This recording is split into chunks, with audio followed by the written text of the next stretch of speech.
అపవాది గర్జించు సింహం వలె ఎవరిని మింగుదామని వాడు ఎతకతా తిరగతున్నాడు.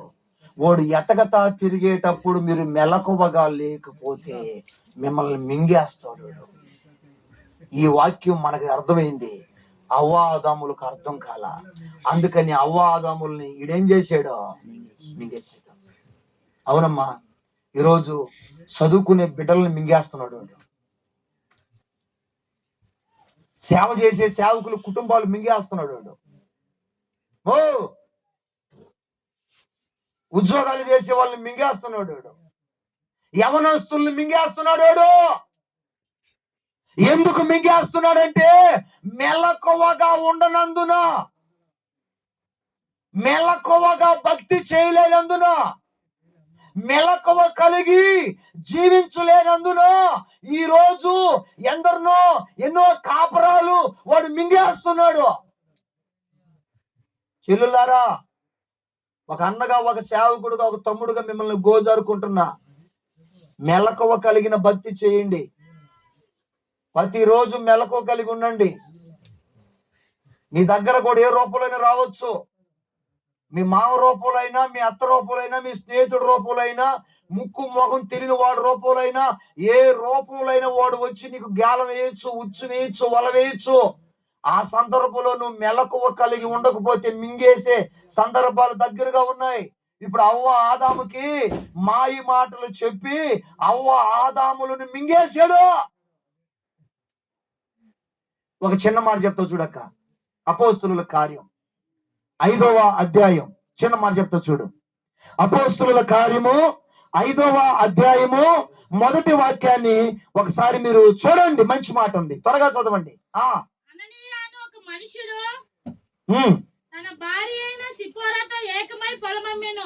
జోజమ్మ ఇనమ్మా, నాకు కూడా ఆకలేస్తుందిలేమ్మా, మీకే కదా. వారి ఇద్దరు కలిసి పొలము అమ్మెను.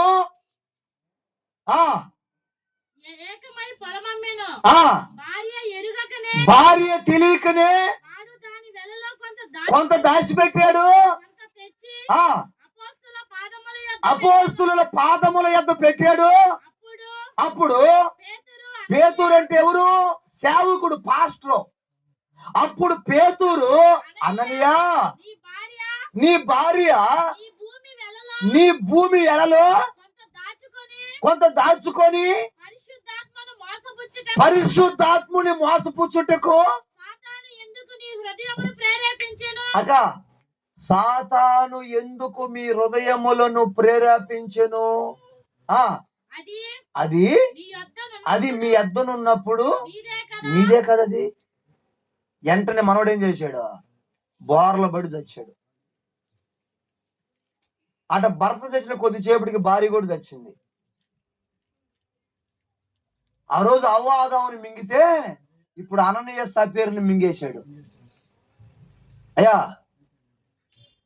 ఆ రోజు అవ్వ ఆదాముని జీవరక్ష పొలము కాడ మింగితే ఈ అననీయ సఫీరుని మాత్రం కానుకలు కాడ మింగేశాడు సాతానుగాడు. ఇనక పర్వతక్క వాళ్ళిద్దరు కలిసి, భార్యాభర్తలు ఇద్దరు కలిసి ఏకమయ్యి పొలం అమ్మారంట.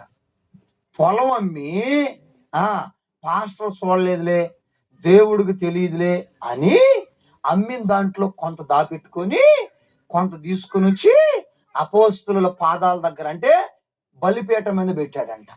ఇప్పుడు పేతురు అంటున్నాడు, పాస్టర్ అడుగుతున్నాడు, అననీయ, నువ్వు ఎందుకు పరిశుద్ధాత్మ దేవుణ్ణి మోసం చేస్తున్నావు? నువ్వు ఎందుకు మోసం చేస్తున్నావు? కొంతమంది అంటారు ఇస్తానంటారు, ఎవరు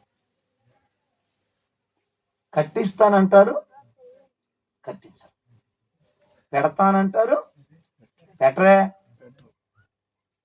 అర్థమైంది? ఇంకా ఇప్పుడు పేతురు అడుగుతున్నాడు, సేవకుడు అడుగుతున్నాడు, అననీయ, మీరు ఎందుకు పరిశుద్ధాత్ముని మోసం పుచ్చారు? ఎందుకు సాతాను మిమ్మల్ని మోసం చేసింది?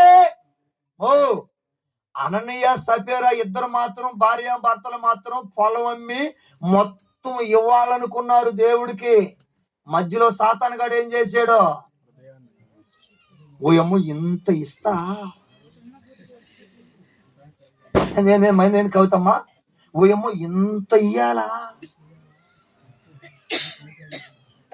అదేనక్క. అయినా మనం ఉన్న వాళ్ళు లేని వాళ్ళు పాటలకు తెలీదా? దేవుడికి తెలియకుండా ఏముందా? అర్థమైందా? మళ్ళీ చెప్పేదా? అవ్వ ఆదామునేమో ఆ విధంగా మింగేసాడు పొండుకాడ, వీళ్ళనేమో కానుకల కాడ మింగేసాడు. ఇద్దరు భార్యాభర్తలు కలిసి పొలం అమ్మి మొత్తం దేవుడి కాడ పెట్టాలనుకున్నారు, మొత్తం ఇయ్యాలనుకున్నారు, అంత ఇయ్యాలనుకున్నారు. ఇచ్చే సందర్భంలో సాతానుగాడు వాళ్ళని మోసం చేసేసాడు. ఇంతెందుకు ఇయటం? సగం దాపెట్టుకో, బిడ్డలు ఉంటారు నీకు వెనకాల, సగం దాపెట్టుకో, ఫీజు కట్టాలి రేపా, సగం దాపెట్టా, అంతా ఇస్తున్నావేందే, దాపెట్టా.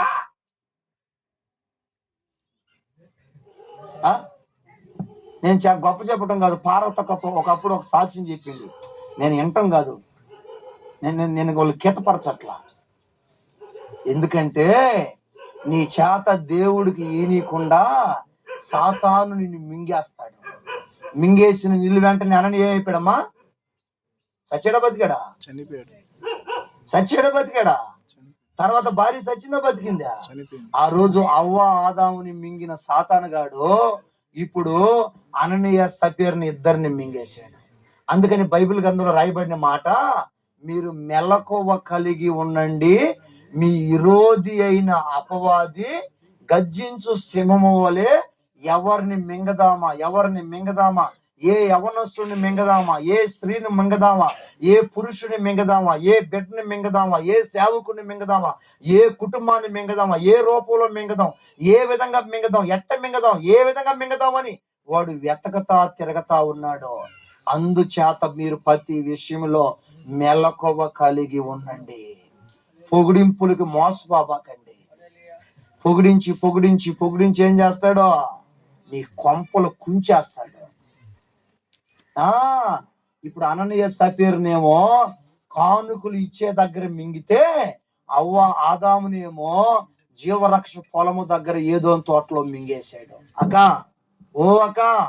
నిన్ను నన్ను యేసయ్యా ఆ స్థితిలో నుంచి విడిపించాలని ఈ పూట ఈ మాటలు మీకు అందిస్తున్నాడు. అందుకని ఏం చేయాలయ్యా? ఒకటి, శోధనలో పడకుండా మెలకువగా ఉండాల. రెండో పాయింట్, సాతాను చేతిలో పడకుండా, వాడు నోట్లో పడకుండా, వాడు వేసే ఉచ్చు వల గాలములో పడకుండా మనం మెలకువగా ఉండాల. ఏం చేస్తాడు?